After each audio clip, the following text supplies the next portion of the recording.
My name is Roven Thal-ah-shire, last known son of a house long believed lost to the northeastern realm of the High Forest. Most who remember the name speak of it as history, a fallen bloodline swallowed by time, politics, and war. But House Thalishire did not fall by chance. This is the story of my family, the corruption of Greenwood Hall, the murders of my grandparents and parents, me becoming a refugee as an infant as the last son of House Thalishire. And at the heart of it all, an ancient green dragon. A creature of conspiracy that many claim has never existed. Or perhaps, it has remained hidden for far longer than any wood elf of the High Forest has ever lived. Over many years of investigation, I eventually pieced together what happened after the Rotwood Witch learned of my family's suspicions. According to the stories I uncovered, the Rotwood Witch served something hidden deep within the ancient forests of the Eaerlann descendants. Whether spirit, creature, or something far older, I cannot say with certainty. But I believe this. After the witch received what my grandmother had shared to my father, she travelled to the ruins of an ancient elven hall hidden deep within the woods. There, through dark rituals and strange magic, she communicated with whatever had been quietly guiding events from the shadows. That was when the decision was made to destroy my family. The order was given to erase our bloodline entirely. The attack would appear random, nothing more than another goblin raid along the outer edges of the High Forest. And that is exactly what most elves believed it to be. According to my Aunt Isilda, the goblins struck our settlement during the night without warning. But this was no ordinary raid. The goblins moved with purpose and coordination, unlike anything the elves expected from scattered tribes within the forest. We were being hunted because we had begun asking the right questions, and whomever was behind it all did not want these rumours to grow. My father and my mother fought to hold the attackers back, while my aunt and uncle prepared to flee with me into the wilderness. There was never any debate about standing ground or escaping together. The moment the attack began, my parents understood their only chance to save the family was getting me out alive. The goblins came in overwhelming numbers.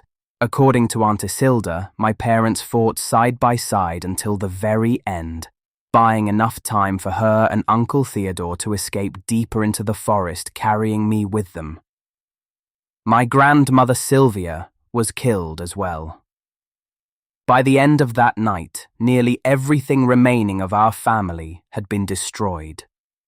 After the attack, my aunt and uncle fled southwest, carrying me through the wilderness while the sounds of battle still echoed behind them in the trees.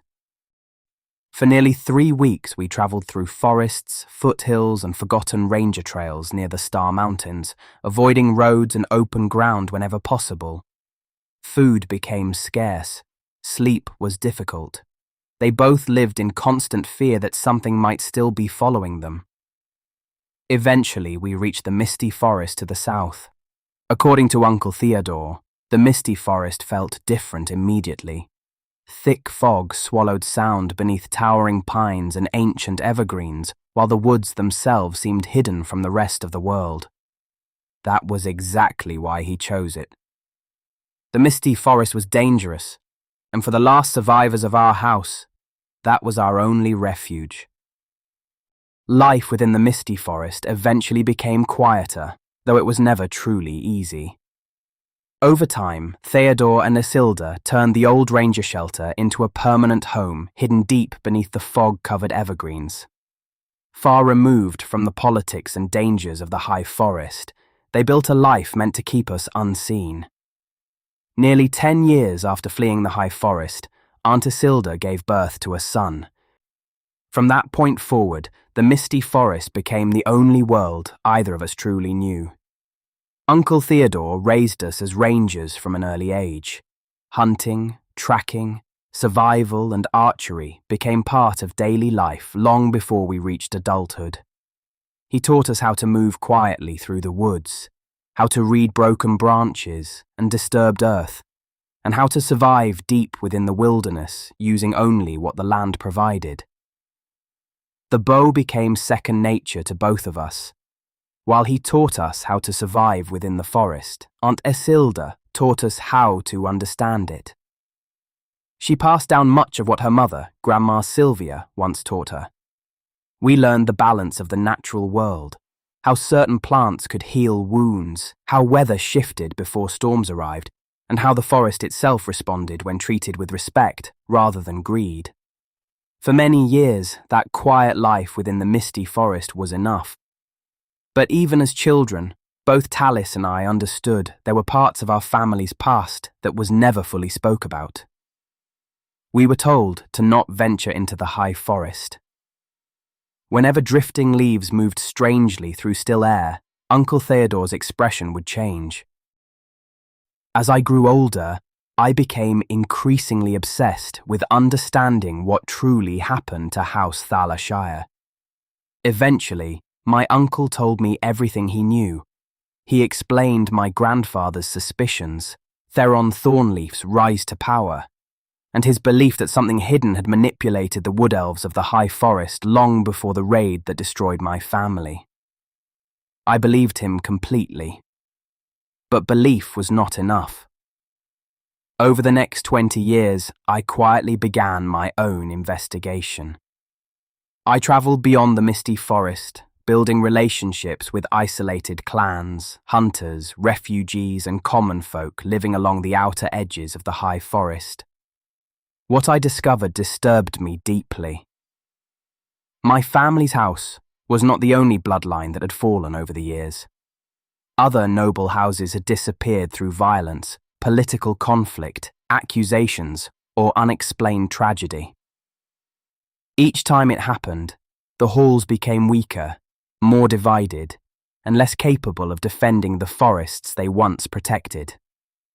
The more I listened, the clearer the pattern became. The wood elves of the high forest were slowly destroying themselves. At the same time, goblins and orcs pushed deeper into lands once fiercely protected by the wood elves. Rumours spread of strange green mist moving through ancient ruins, of a witch hidden deep within the forest, and of a growing cult demanding sacrifice in the name of balance. And beneath all of it, one conspiracy continued repeating itself. An ancient green dragon. Most dismissed the stories as myth or superstition. I did not. Eventually, I came to believe the same thing my grandfather once suspected. Something intelligent had been quietly manipulating the wood elves of the high forest for generations, slowly dividing and weakening them from within.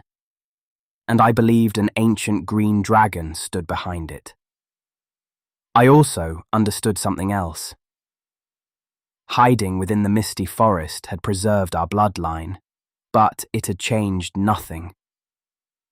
Whatever darkness had poisoned the old halls continued growing stronger, while my family remained hidden in exile.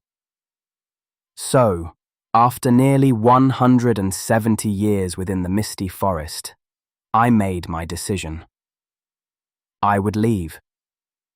Not to reclaim Greenwood Hall or restore my family's titles, but to uncover the truth behind what had happened to my people and destroy whatever evil had poisoned the forests of the north for generations.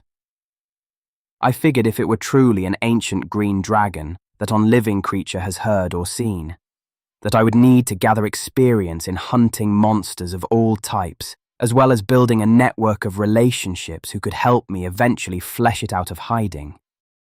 The night before I left, Aunt Isilda walked with me beneath the fog-covered trees and placed something else into my hands. Verindel, the ancient longsword of our family. For nearly 2,000 years, the blade had passed from father to son throughout my bloodline. Before me, it belonged to my father Eaerlann. Before him, my grandfather Eaerlann. When I held the sword for the first time, it felt less like a relic, and more like purpose. Isilda told me our family had spent too long protecting what was lost instead of confronting what destroyed it. Then she gave me one final instruction. Do not carry this sword for pride, Roven. Carry it to find the truth. For many elves will recognize this sword. Some will be a friend, but many will be a foe.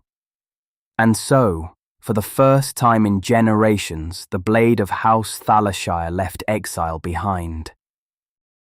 My family no longer rules Greenwood Hall. The realm of the Eaerlann descendants has fallen into division and chaos.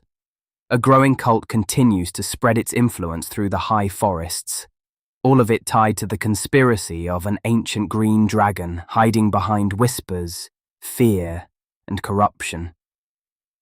But I am still alive. My family's name did not die, and as long as I draw breath, the truth will not remain hidden forever.